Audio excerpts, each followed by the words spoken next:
पूरा कश्मीर 30 साल के बाद बंद हुआ आतंकी हमले के खिलाफ।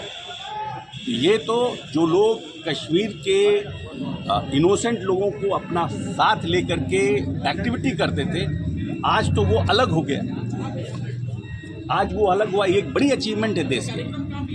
और जो भी लोग इस तरह की हरकत कर रहे हैं उनको चुन चुन के मारना चाहिए और ऐसा सबक सिखाना चाहिए कि हमारे आने वाली पीढ़ियों को भी इस तरह की समस्या का भविष्य में देखना न पड़े। अच्छा, महागठबंधन एकजुट होकर के विधानसभा चुनाव की तैयारी में लग चुका है, साथ में ज्वाइंट कैंपेनिंग होगा, सब चीज़ होगा, दम नज़र आता है क्या?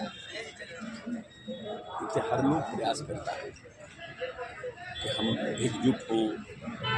हम अभी तो टिकट का डिस्ट्रीब्यूशन नहीं हुआ, एकजुटता तो टिकट के डिस्ट्रीब्यूशन के बाद दिखेगी।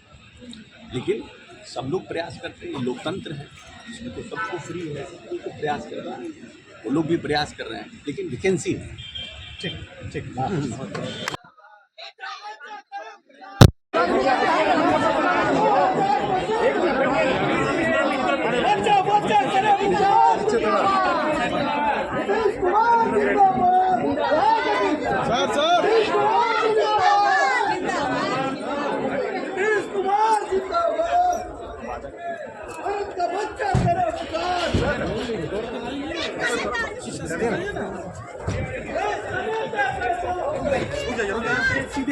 बस बस बस ठीक है हो गया और अरे हो गया भैया।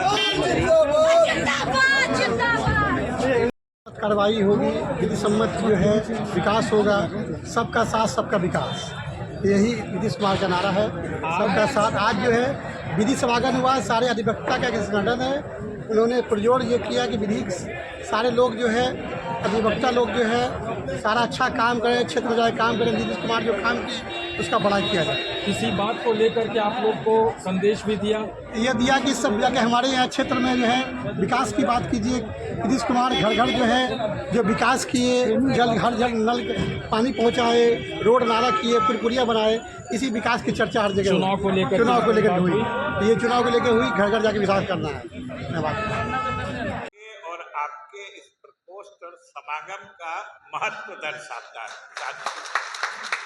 और वास्तव में अगर सच पूछते तो चाहे जनता दल यू की हम बात करें या एनडीए की बात करें या हम अपने नीतीश सरकार की बात करें, इसके लिए विधि प्रकोष्ठ और आप जो सभी यहाँ पे सदस्य उपस्थित हैं, सक्रिय हैं, ये विशेष अहमियत रखता है।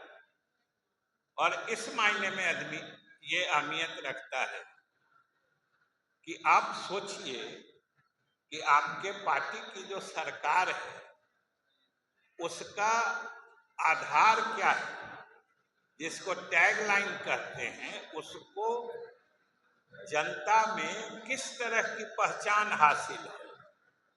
अगर आप उसके बारे में सोचिएगा तब आपको अपने प्रकोष्ठ की या अपनी जो आप जनता दल यू के सदस्य हैं इसकी अहमियत या इसके महत्व का एहसास तब होगा जब आप अपने इस सरकार के बुनियाद पर नजर डालें। पिछले लगभग 20 वर्षों से आपकी सरकार चल रही है और सबसे बड़ी खासियत है, सबसे बड़ा ऐतिहासिक तथ्य यही है कि शायद इतिहास में 20 वर्षों तक लगातार शासन करने के बाद कोई ऐसा शासनकाल नहीं रहा है कि जिसमें जो सरकार या जो नेता पद पर बना हुआ है उसके खिलाफ एक रत्ती भी एंटी इनकम्बेंसी नहीं हो, बल्कि लोगों का समर्थन और लोगों का जो जुड़ाव कहते हैं, लगाव, ये और लगातार बढ़ते जा रहा हो। ये बिरले ही नहीं, आज तक कभी सुना देखा नहीं गया है। ये आपके नेता और सरकार की खासियत है। आप सब भी अलग अलग इलाके से, अलग अलग जिलों से आते हो, आप सब महसूस करते हो कि आज हमारे एनडीए सरकार की लोकप्रियता पिछले 20 वर्षों के किसी भी बिंदु समय, जिसको पॉइंट ऑफ टाइम कहते हैं, किसी भी समय से आज के डेट में हमारी लोकप्रियता कम नहीं है। ये हम लोगों की सबसे बड़ी खासियत। और हमारे सरकार का आधार क्या है, जिस बात की चर्चा मैं कर रहा था, जो आपको इस दल और सरकार के लिए सबसे अधिक प्रासंगिक बनाता है। आप विधि प्रकोष्ठ है, विधि कानून को कहते हैं, और आपके शासन की लोकप्रियता का आधार ही है शुरू से कानून का राज। कानून का राज ही स्थापित करके हम लोगों के नेता नीतीश कुमार ने बिहार में लोकप्रियता हासिल की है, और कानून का राज स्थापित करके जो विकास के रास्ते बिहार को आगे बढ़ाया है, वही तो हमारी पहचान है। और आप सबों का दायित्व इस माने में और गुरुतर हो जाता है, बढ़ जाता है, कि जब आप एक होता है सिर्फ बुद्धिजीवी, हमारे यहाँ शिक्षा प्रकोष्ठ भी है, कभी बुद्धिजीवी प्रकोष्ठ भी होता है, लेकिन उन सब से अलग विधि प्रकोष्ठ की जिम्मेदारी और आप सबों का दायित्व भी अलग है। बहुत सारे समय ऐसे आते हैं सियासत में या राजनीति में, जब आपकी सबसे अधिक आवश्यकता, आपके मदद की, आपकी सक्रियता की सबसे अधिक आवश्यकता पार्टी महसूस करती है। जब अनेक बिंदुओं पर देखिएगा आपकी, चाहे कोई किसी अधिनियम की बात ले लीजिए, चाहे अभी आरक्षण की बात होती है, बढ़े हुए आरक्षण की बात होती है, देखते हैं हमारे विपक्षी कैसे कहते हैं कि हम उठेंगे तो हम इसको संविधान के 9वीं अनुसूची में डाल देंगे। रोज देखते होइएगा, पढ़ते होइएगा कि आखिर जनता को समझाना जो ये कैसे बेवकूफ बना रहे हैं कि जब कानून ही नहीं है, कानून को ही उच्च न्यायालय ने निरस्त कर दिया है, तो 9वीं अनुसूची में तो कोई कानून अधिनियम डाला जाता है। और आज की तिथि में जब कोई अधिनियम ही नहीं है, न्यायालय ने अधिनियम ही निरस्त कर दिया है, वैसे स्थिति में उस अधिनियम को 9वीं अनुसूची में डालने की बात करना, ये सिर्फ जनता की आंखों में धूल झोंकने के बराबर है। आखिर आप जितना बेहतरी से, जितने तकनीकी सक्षमता से आप बता सकते हैं, उतना कौन दूसरा बता सकता है। आप बोलिएगा तो वैसे ही कानूनी बातों में आपकी बातों का वजन हमारे आम कार्यकर्ताओं या यहाँ तक कि विधायकों और सांसदों के बातों के वजन से भी बढ़ा हुआ रहेगा, क्योंकि आप तकनीकी लोग हैं। आप बोलिएगा तो सब लोग मानेगा कि ये लोग कानून के जानकार हैं, ये बोल रहे हैं, और हम लोग बोलेंगे तो ऐसे ही मान लेगा जी, लोग तो बोलेंगे सरकार के पक्ष में। इस तरीके से अनेक ऐसे अवसर आते हैं जब पार्टी में सबसे अधिक उपयोगिता आपकी होती है और सबसे अधिक उपयोगी प्रकोष्ठ आपका विधि प्रकोष्ठ बन जाता है। इसलिए हम तो पार्टी के अध्यक्ष जी से भी कहेंगे कि जो आप यहाँ उपस्थित हैं, विभिन्न जिलों के हमारे पार्टी के सक्रिय सदस्य और इस प्रकोष्ठ से जुड़े हुए लोग, आपकी सक्रियता बनी रहे। पार्टी से हम लोगों का सहयोग हर स्तर पर आपको उपलब्ध होता रहेगा, और आप सब लोगों को अगर किसी रूप में सरकार में किसी चीज की दरकार हो, जरूरत हो, तभी सरकार है और तभी हम मंत्री हैं। इसलिए हम लोग इसको भूलते नहीं। आपकी सेवा के लिए हम लोग भी, पूरी सरकार आपके साथ खड़ी रहेगी। आगे बढ़ के काम करिए, और मुख्यमंत्री ने जो संदेश दिया है, जो आने वाला कल आपका ही है और आपका ही रहेगा, पीछे बार से, पिछली दफा से और अधिक मजबूती से हम लोग अगली परीक्षा में निकलेंगे। इन्हीं शुभकामनाओं के साथ बहुत बहुत धन्यवाद। जिस हिसाब से अधिवक्ताओं का समागम है, मुख्यमंत्री महोदय आए थे, क्या कुछ निर्देश दिया गया? मुख्यमंत्री का तो नए जो प्रदेश अध्यक्ष विधि प्रकोष्ठ का जो हुए हैं उनका स्वागत करना था, मुख्य उद्देश्य था। बाकी हमारे मंत्री हैं पार्टी के, अब इस पर बारी बारी से प्रकाश डाल रहे हैं। अधिवक्ताओं का जो मूल समस्या है, जैसे कि पीपी, एपीपी और स्पेशल पीपी का आपका नियुक्ति जो है प्रत्येक 3 साल पर करना है। लेकिन ये जो बाजी जी जब मुख्यमंत्री थे तो उन्हीं के समय में किया गया है और आज तक वही लोग विराजमान है वापस। इस पर भी ध्यान देने की जरूरत है, क्योंकि बाकी साथी जो जुड़े हुए हैं पार्टी से उनको भी अवसर मिले। लगभग 10 बरस से ज़्यादा हो गया वही लोग अपने जगह पर बैठे हुए हैं।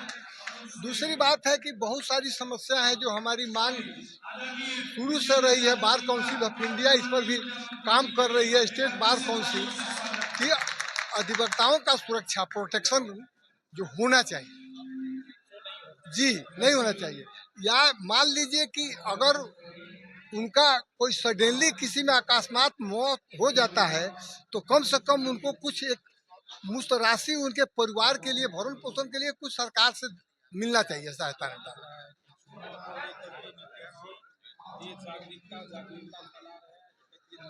निश्चित रूप से देखिए 2025 में चुनाव है करते हैं और स्वाभाविक रूप से आज जो भी बिहार के हित में या बिहार के विकास में विश्वास रखने वाले लोग हैं, खासकर बुद्धिजीवी, वो स्वाभाविक रूप से जनता दल यू के प्रति आकर्षित होते हैं, एनडीए के प्रति आकर्षित होते हैं। और आज देश में जो प्रधानमंत्री जी के नेतृत्व में काम हो रहा है और बिहार जो नीतीश कुमार के नेतृत्व में ऐतिहासिक गति से तरक्की कर रहा है, ये स्वाभाविक रूप से सबकी पसंद बन गई है एनडीए सरकार और हमारे नेता नीतीश कुमार। इसलिए काफी संख्या में अधिवक्तागण आए हैं और उन्होंने बहुत ही मजबूती से नीतीश कुमार जी की नीतियों को और इस सरकार की उपलब्धियों को गांव समाज में फैलाने का निर्णय लिया है। ये स्वागत योग्य है। सर, भारत सरकार ने पहलगाम अटैक के बाद सिंधु सभ्यता करके था, वो पानी रोक दिया है, कैसे देखते आप? नहीं, ये तो प्रधानमंत्री ने स्वयं कहा है कि जितना बड़ा जघन्य अपराध आतंकवादियों ने किया है, उन्होंने स्वयं कहा है कि उनकी कल्पना से भी बाहर या कल्पना से भी आगे की सजा मिलेगी। और ये सब तो अभी वानगी है, अभी समझिए बहुत कुछ होना है। सर, तेजस्वी जी ने बोला है कि 5 साल जनता से तेजस्वी यादव सर बैठक कर रहे हैं महागठबंधन की और ये जनता से अपील भी की जा रही है कि एक बार 5 साल का मौका मिलेगा। तो इसमें क्या नया या क्या अस्वाभाविक?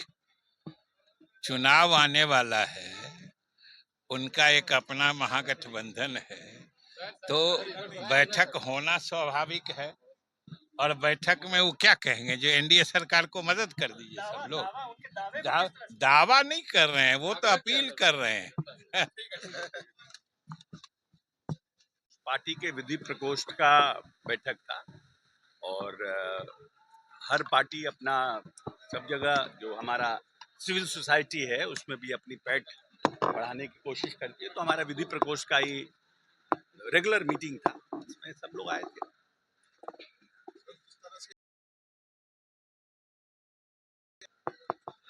क्यों आप वाई यू आर, आप हमारे घर में आके घुसपैठ करिएगा, जब न तब हमारा घर का ताला तोड़ करके हमारे लोगों के साथ मारपीट करिएगा। स्पॉन्सर्ड टेररिज्म इंडिया में होगा तो इंडिया गवर्नमेंट को तो सीरियस थॉट देना पड़ेगा ना,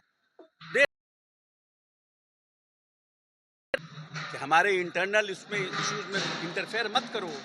कश्मीर भारत का अभिन्न अंग है और पाकिस्तान जब जब कश्मीर पर अपना टेररिस्ट अटैक करेगा तो भारत को मुंहतोड़ जवाब पाकिस्तान को देना पड़ेगा। अमित शाह जी ने सारे मुख्यमंत्री से बात की है पाकिस्तानी रेजिडेंट को लेकर कि उसकी नेता ने और उन पे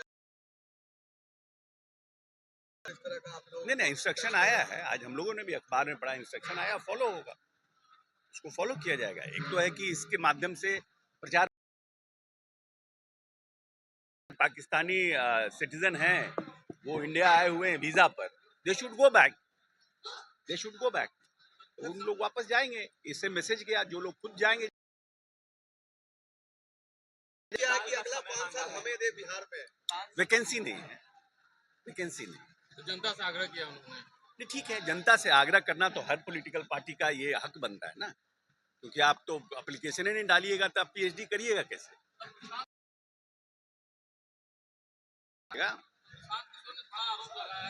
उन पर मानहानि का केस कर रहे हैं, वेट करिए, इंतजार करिए, हड़बड़ाइए नहीं। प्रशांत किशोर ने जो कहा है, उनके ऊपर मानहानि का तैयार हो रहा है लीगल केस, उनके ऊपर केस लड़ेंगे, क्योंकि हम लोग तो दलित परिवार से आते हैं, हम लोग तो कोई बड़ा बहुत भारी है नहीं कि तलवार और फांसू लेकर के उनसे लड़ने जाएंगे। हमारे पास जो संसाधन है एक सामान्य नागरिक होने का, उसका हम प्रयोग करेंगे और हमको लगता है कि हमें न्याय मिलेगा।